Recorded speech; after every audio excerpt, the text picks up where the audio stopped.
Democratic candidate Andrew Romanoff accuses incumbent Michael Bennet of making millions off the misfortune of the working class.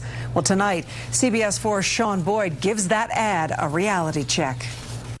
Democratic Senate candidate Andrew Romanoff has been railing on opponent Michael Bennet for weeks for taking special interest money. Now, he's hammering him for how Bennet made his own fortune. Bennet worked for right-wing billionaire Phil Anschutz. That's true. Bennet worked as managing director at Anschutz Investment Company from 1997 until 2004. Anschutz is a Republican stalwart. Bennet, a solid Democrat, voting with his party 91% of the time he's been in the Senate.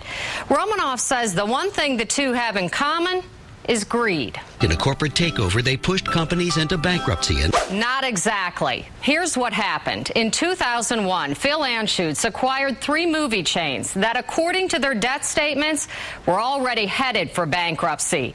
At the time, the entire industry was struggling. Anschutz bought United Artists, Regal Cinemas, and Edwards Theaters for pennies on the dollar. Bennet negotiated their bankruptcies. By January of 2002, the companies emerged from bankruptcy and were reorganized as Regal Entertainment Group. Anschutz took the new company public in May, using the proceeds to pay down Regal's debt. Then Romanoff says Anschutz and Bennet paid themselves at the expense of the company's stability. And looted $1 billion. That's misleading. Loot implies they stole the money. What Romanoff is referring to are dividend payouts. In 2003 and 2004, the board of the new company, now financially strong, voted to reward its shareholders with 2 large unscheduled payouts totaling $1.4 billion, which resulted in the company taking on significant debt. The second payout, which came after Bennet left the company, caused Moody's to downgrade Regal Entertainment's stock out of concern it had over-leveraged. But here's what you need to know. Today, the company is the largest theater group in the U.S. and is financially healthy. Romanoff says what happened at the movie chain is like a bad movie itself. One paper called Bennett's corporate raid a real-life version of the movie Wall Street without the redemptive ending.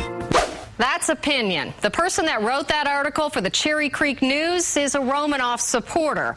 He called the acquisition a corporate raid. The ad would agree. Workers and retirees get hurt. Bennet makes millions, and Wall Street greed wins again. Most of this is spin. What's true is Bennett's own financial reports show he made $11.8 million while at Anschutz.